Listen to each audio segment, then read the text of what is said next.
साथियों नमस्कार। एक बहुत ही महत्वपूर्ण मुद्दे पर हम लोग चर्चा करने के लिए उपस्थित हुए हैं। मुद्दा ये है कि अगर वर्क कल्चर को बहुत अच्छा बनाना है, अगर हमारे देश में कार्य संस्कृति इस तरीके की हो जिससे कि जो भी काम करने वाला व्यक्ति हो, जो भी एम्प्लॉय हो, उसके मन में एक सेटिस्फैक्शन हो, व्यवस्था के प्रति एक जुड़ाव हो, तो इससे बेहतर कुछ नहीं हो सकता। और इसी सिलसिले में हमारी संसद में एक प्राइवेट मेंबर बिल लाया गया है और ये private member bill Supriya Sule के द्वारा लाया गया है और इस बिल का नाम है the right to disconnect bill 2025। Right to disconnect bill बताने के पहले मैं आपको ये बता दूं कि केरल सरकार पहली ऐसी सरकार है हमारे देश में जिसने इस तरीके का बिल अपने यहाँ पास किया है और उसमें उसने वही बात कही है जो अब केंद्रीय स्तर पर बातचीत हो रही है। और उसमें ये कहा गया है कि हमारे जितने भी ऐसे प्राइवेट ऑफिसेज होते हैं और प्राइवेट फर्म्स हैं, उसमें जो काम करने वाले लोग होते हैं उनका कार्य करने का एक निश्चित समयावधि होती है, यानी ऑफिशियल जो वर्किंग आवर्स होते हैं।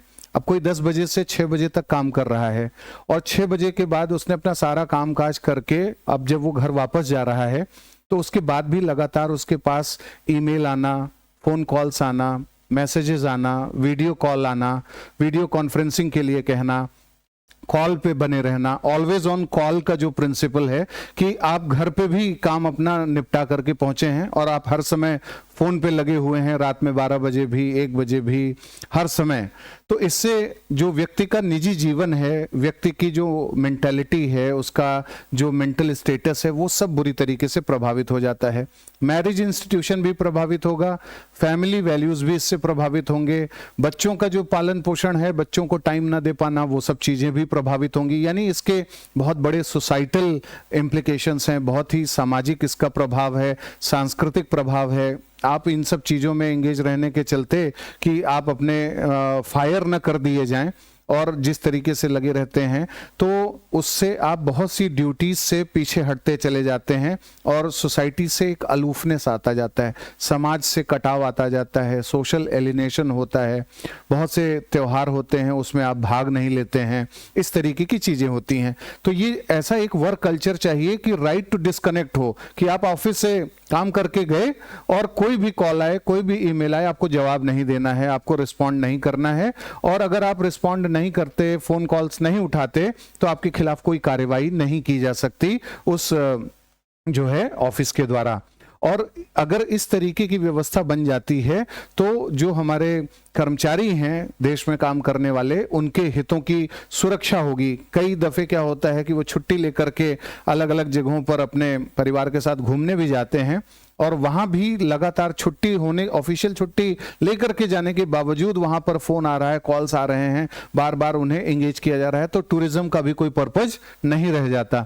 इसलिए ये बहुत जरूरी है कि एक ऐसे दौर में जब बात की जा रही है कि 90 घंटे वर्किंग आवर होना चाहिए एक हफ्ते में, 70 घंटे होने चाहिए, ये डिबेट आप लोगों ने पहले भी सुन ही रखा होगा, तो उसी कॉन्टेक्स्ट में ये बिल लाया गया है। इसके बारे में कुछ महत्वपूर्ण बातें देखते हैं। इस बिल में कहा गया है कि भारत सरकार इसमें एक एम्प्लॉइज वेलफेयर अथॉरिटी बनाएगी और एम्प्लॉइज जो वेलफेयर अथॉरिटी है उसमें क्या होगा, to confer the right on every employee to disconnect. कोई भी एम्प्लॉय होगा तो उसे डिस्कनेक्ट करने का अधिकार होगा, टेलीफोन्स को और ईमेल्स, इसमें शब्द लिखा है इस बिल में, ये ऑफिशियल कॉपी है बिल की जो आप देख सकते हैं। अपने वर्किंग आवर्स के बियॉन्ड वो काम नहीं करेगा, हॉलीडेज में वो रिफ्यूज कर सकता है। इसमें एक शब्द दिया गया है right to refuse, right to ignore, आप इग्नोर कर सकते हैं, to answer calls and emails outside work hours and for all matters connected therewith और इंसिडेंटल देयर टू। तो ये जो है कानून जब बन जाएगा तो यहाँ पर चीजें लिखी होंगी कि ये एक एक्ट हो जाएगा और इसमें लिखा है it extends to the whole of India, ये पूरे भारत में लागू होगा और भारत के कौन कौन सी संस्थाओं पर लागू होगा वो सब बातें इसमें बताई गई हैं। और इसमें एक महत्वपूर्ण बात ये भी कही गई है कि जो शब्दावलियां इसमें यूज की गई हैं उन सब का एक्सप्लेनेशन दिया गया है कि आउट ऑफ वर्क आवर्स किसे कहते हैं, आउट ऑफ वर्क आवर्स का मतलब होता है time other than which is agreed upon between the employer and employee. जब बात पहले से ही हो गई है 6 घंटे काम करने की, तो उसके अलावा आप अगर 8 घंटे काम ले रहे हैं तो वर्क कॉन्ट्रैक्ट के वो खिलाफ होगा और वर्किंग आवर्स के खिलाफ होगा। ये सब बातें इसमें बताई गई हैं। इसमें और भी महत्वपूर्ण मुद्दों पर चर्चा की गई है कि ये जो एम्प्लॉयज वेलफेयर अथॉरिटी होगी ये किन लोगों से मिलकर के बनी होगी। तो इसमें minister of state, ministry of electronics and information technology जो हैं वो चेयरपर्सन होंगे एक्स ऑफिशो।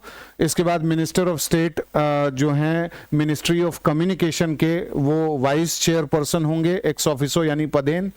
मिनिस्टर ऑफ स्टेट जो ministry of labour and employment हैं, ये देखिए ये सब अलग अलग स्टेक होल्डर्स मिनिस्ट्रीज हैं इस मामले में, जो हमारे वर्क कल्चर और जो एम्प्लॉयज़ हैं उन सबके हितों के लिए काम करने वाले हमारे मंत्रालय हैं, इसलिए इनको भूमिका दी गई है। Ministry of labour and employment का जो मिनिस्टर ऑफ स्टेट है उसे वाइस चेयरपर्सन एक्स ऑफिसो बनाया गया है। इसमें secretaries of the union ministries of electronics and information technology, communication, labour and employment और जो स्टैटिस्टिक्स प्रोग्राम इम्प्लीमेंटेशन है, इन सबको मेंबर्स बनाया गया है x officio. Chief labour commissioner इसमें शामिल होगा, वो सदस्य होगा पदेन। डायरेक्टर जनरल लेबर ब्यूरो का होगा, इसमें मेंबर एक्स ऑफिसो होगा। The central government shall appoint such number of officers and staff as it considers necessary for the functioning of the authority. इस अथॉरिटी के लिए कितने लोगों की जरूरत पड़ेगी, कितने ऑफिसर्स होंगे, उन नंबर्स को केंद्र सरकार बताएगी। सैलरी और जो भत्ता होगा वो सब भी इसमें तय किया जाएगा। अथॉरिटी उस समय पर मिलेगी और इन सब मुद्दों को देखेगी। अगर हम केरल की बात करें तो केरल ने अपने जो ये राइट टू डिस्कनेक्ट बिल है उसमें बोला है कि हर जिले में एक ग्रीवांस रिड्रेसल कमिटीज बनेंगी जो ये इंश्योर करेंगी कि राइट टू डिस्कनेक्ट जो मिलने जा रहा है उसका इम्प्लीमेंटेशन कितना बेहतर तरीके से किया जा रहा है। और इसमें यह भी बताया गया है कि जो भी एक्सपेंडिचर इन सब चीज़ों पर आएगा वो किस तरीके से किया जाएगा, कौन सी मिनिस्ट्री इसमें इन्वॉल्व होकर के काम करेगी। तो ये सब बातें, इसमें बहुत ढेर सारे प्रोविजंस हैं। आप पूरा इसमें बिल पढ़ने की आवश्यकता नहीं है, बस आप ये समझ सकते हैं कि राइट टू डिस्कनेक्ट का फ़ायदा क्या होगा। राइट टू डिस्कनेक्ट का फ़ायदा सबसे इम्पॉर्टेंट ये है कि कोई भी व्यक्ति जब वो हर समय फ़ोन पे लगा रहेगा तो उसकी जो क्रिएटिविटी है, उसका जो इनोवेशन है, उसका जो सोच है, वो सब बहुत ज़्यादा अच्छा नहीं बन पाएगा। इसलिए नहीं हो पाएगा क्योंकि वो अपने को टाइम नहीं दे रहा है। यहाँ पर मुझे याद आता है कार्ल मार्क्स का सिद्धांत, जो एलिनेशन का सिद्धांत है, परायेपन का।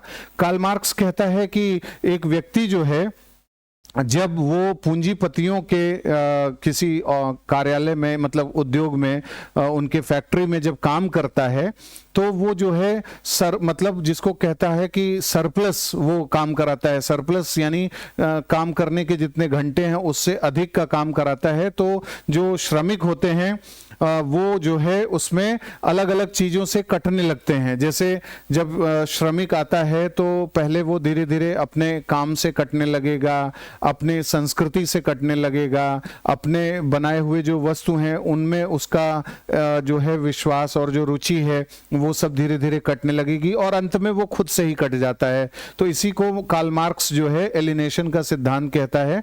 और इसके चलते जो सोशल कैपिटल है, जो सोसाइटल फोर्स है, वो धीरे धीरे खत्म होता जाता है। इसलिए ये जरूरी है क्योंकि ये सब चीजें रिवोल्ट की तरफ भी ले जाती हैं।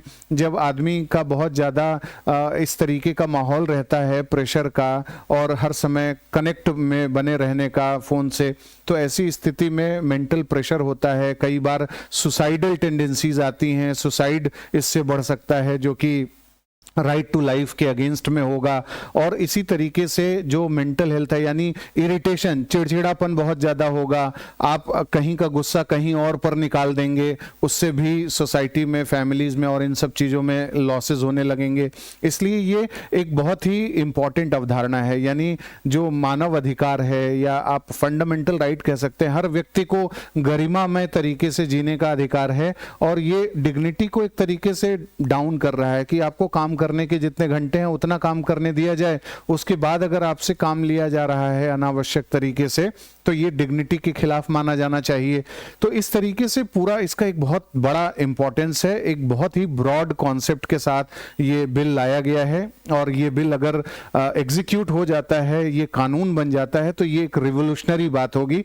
इससे सोशल जस्टिस भी इंश्योर होगा, इससे हमारे संविधान का जो वेलफेयर कैरेक्टर है वो भी इंश्योर होगा।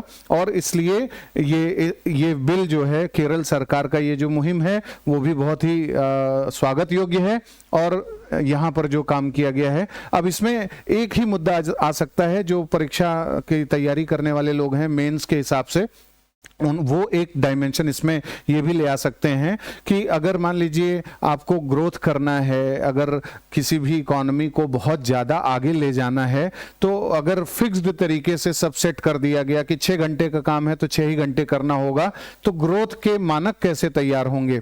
तो उसके लिए अलग से नियम कायदे कानून है। आपको 8 घंटे, 10 घंटे, 15 घंटे जितने भी काम कराना है वो एडिशनल तरीके से कराइए, उसके लिए एडिशनल चार्जेस दीजिए।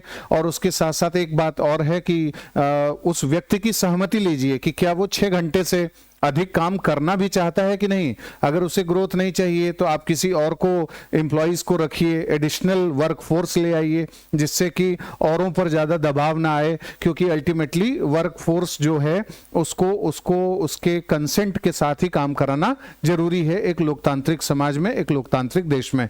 उम्मीद करता हूं कि ये जानकारी आपको अच्छी लगी होगी और ये जो कदम है उसको स्वागत योग्य आप भी मानेंगे। अगर कुछ आपका विचार इस मुद्दे पर है तो आप हमें कमेंट बॉक्स में बता सकते हैं इसके मेरिट और डिमेरिट्स के बारे में। फिर मिलेंगे किसी नए प्रोग्राम में जल्द ही। नमस्कार।